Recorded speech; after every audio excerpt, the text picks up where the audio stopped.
जुम्लाको खलङ्गमा आइपुगेर यहाँका स्वाभिमानी जनता जनार्दन सामु उभिनु पाउँदा म गौरव अनुभव गर्दैछु। यो सुन्दर स्थलमा उपस्थित भइरहँदा मलाई आफ्नो गौरवशाली पिता पुर्खाको पनि सुखद संस्मरण। साँच्चै नै जुम्ला हामीहरूको राष्ट्रियता, हाम्रो भाषा, हाम्रो धर्म संस्कृति र हाम्रो सुन्दर सुसम्पन्न प्रकृतिको दिव्य धरोहर हो। नेपाल राष्ट्रको एकीकरण हुनुअघि 2224 राज्य चलनमा पनि जुम्ला सिजा सभ्यताको केन्द्रस्थलको रूपमा रहेको इतिहास छ।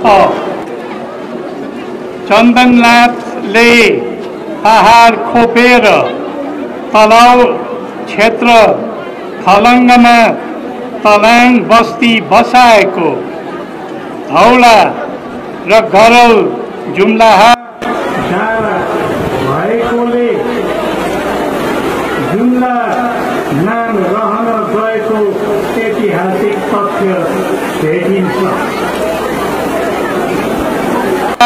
अनेकौं अग्ला चुचुरा, भिर, पाखा, खोच र केही मैदानी खोला खोल्साले भरिपूर्ण जुम्ला कर्णाली, तिला र सिजा नदीद्वारा सिंचित उर्वर र वैभवको थलो मानिन्छ।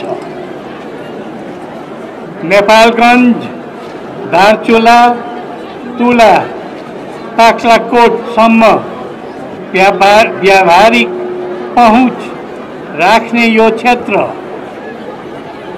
खेतीपाती, भेडा, चौरी र घोडा पालनका हिसाबले महत्त्वपूर्ण रह्यो। कालोमार्सी धान, स्याउ, ओखर, केसर र अनेक प्रकारका बागवानी र वन्य वनस्पति जन्य जडीबुटी जुम्लाका आफ्नैपनमा आधारित विशिष्टताहरू हुन्।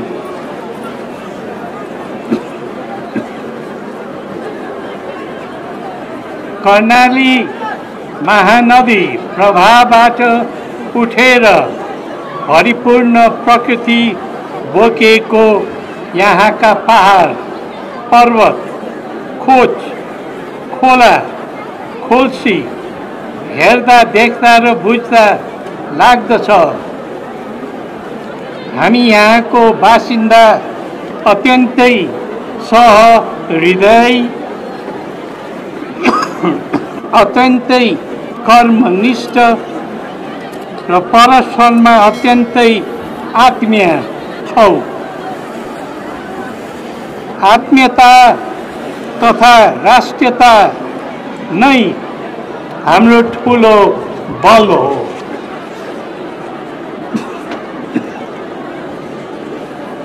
अनेकतामा एकता र आफ्नो विरासती ऐतिहासिक गौरवप्रति आस्था नै हाम्रो ठुलो पुँजी हो। कर्णाली सभ्यताको यही यथार्थ उजागर गर्दछ।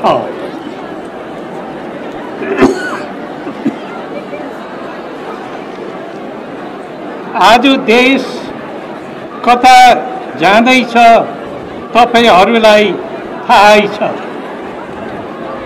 हाम्रो अपार सम्पदा हुँदाहुँदै पनि हामी परनिर्भरतातिर गइरहेका छौँ।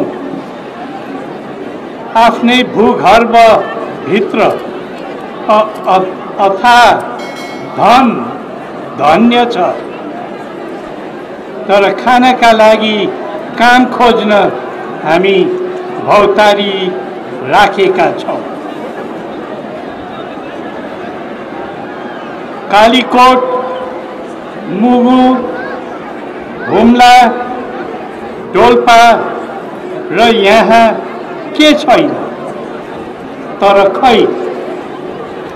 त्यसैले म भन्छु, अब हामी राष्ट्रको पुरानो गौरव फर्काउनका लागि जुटौँ, देश बनाउनका लागि उठौँ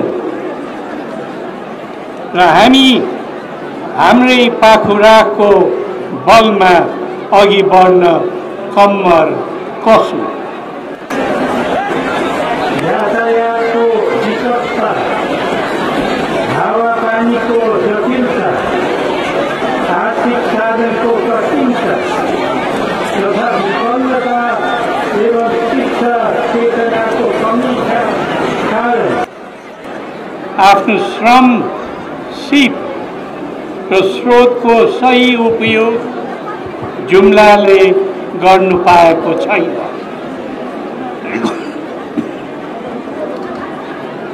राज्यले यस क्षेत्रको सम्पन्न भरिपूर्ण सम्पदाको समुचित प्रयोगमा जोड दिनु पर्दछ।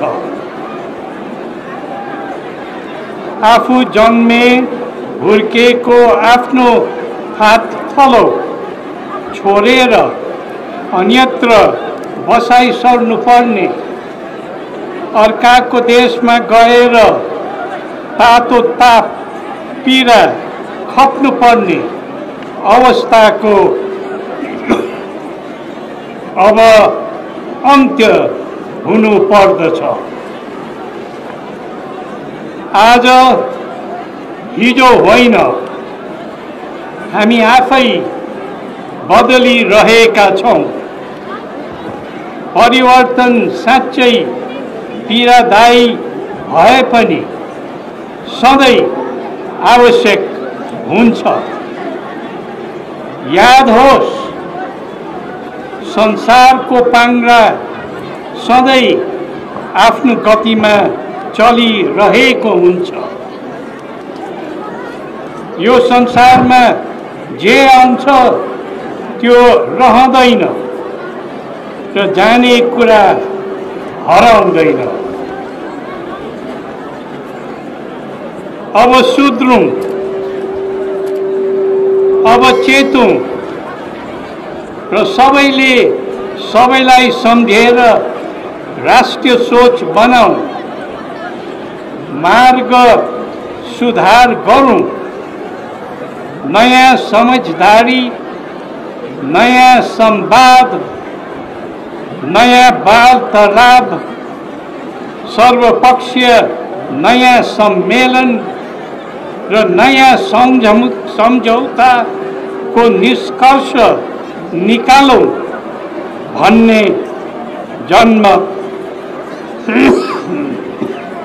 बढ्दै गइरहेको हाम्रो अनुभव छ।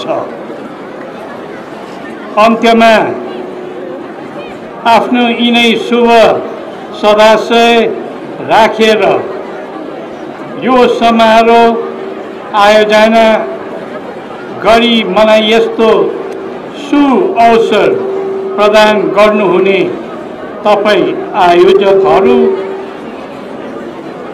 र यस क्षेत्रका उत्साहपूर्ण उपस्थितिका लागि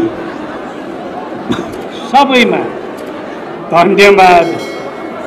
जय नेपाल। हाम्रो राजा हाम्रो देश सबभन्दा प्यारो छ। हाम्रो राजा हाम्रो देश सबभन्दा प्यारो छ। हाम्रो राजा हाम्रो देश सबभन्दा प्यारो छ। हाम्रो राजा हाम्रो देश सबभन्दा प्यारो छ। श्रीपाद महाराज दिरा सरकार को श्रीपाद महाराज दिरा सरकार को हाम्रो राजा हाम्रो देश प्राणभन्दा प्यारो छ हाम्रो राजा हाम्रो देश प्राणभन्दा प्यारो छ प्राणभन्दा प्यारो छ श्रीपाद महाराज दिरा सरकार को श्रीपाद महाराज दिरा सरकार को हाम्रो राजा हाम्रो देश प्राणभन्दा प्यारो छ हाम्रो राजा हाम्रो देश प्राणभन्दा प्यारो छ हाम्रो राजा हाम्रो देश प्राणभन्दा प्यारो छ हाम्रो राजा हाम्रो देश प्राणभन्दा प्यारो छ श्रीपाद महाराज दिरा सरकार को श्रीपाद महाराज दिरा सरकार को हाम्रो राजा हाम्रो देश प्राणभन्दा प्यारो छ हाम्रो राजा हाम्रो देश प्राणभन्दा प्यारो छ प्राणभन्दा प्यारो छ श्रीपाद महाराज दिरा सरकार को श्रीपाद महाराज दिरा सरकार को हाम्रो राजा हाम्रो देश प्राणभन्दा प्यारो छ हाम्रो राजा हाम्रो देश प्राणभन्दा प्यारो छ हाम्रो राजा हाम्रो देश प्राणभन्दा प्यारो छ हाम्रो राजा हाम्रो देश प्राणभन्दा प्यारो छ श्रीपाद महाराज दिरा सरकार को श्रीपाद महाराज दिरा सरकार को हाम्रो राजा हाम्रो देश प्राणभन्दा प्यारो छ हाम्रो राजा हाम्रो देश प्राणभन्दा प्यारो छ प्राणभन्दा प्यारो छ श्रीपाद महाराज दिरा सरकार को श्रीपाद महाराज दिरा सरकार को हाम्रो राजा हाम्रो देश प्राणभन्दा प्यारो छ हाम्रो राजा हाम्रो देश प्राणभन्दा प्यारो छ हाम्रो राजा हाम्रो देश प्राणभन्दा प्यारो छ हाम्रो राजा हाम्रो देश प्राणभन्दा प्यारो छ श्रीपाद महाराज दिरा सरकार को हाम्रो राजा हाम्रो देश प्राणभन्दा प्यारो छ हाम्रो राजा हाम्रो देश प्राणभन्दा प्यारो छ हाम्रो राजा हाम्रो देश प्राणभन्दा प्यारो छ हाम्रो राजा हाम्रो देश प्राणभन्दा प्यारो छ श्रीपाद महाराज दिरा सरकार को श्रीपाद महाराज दिरा सरकार को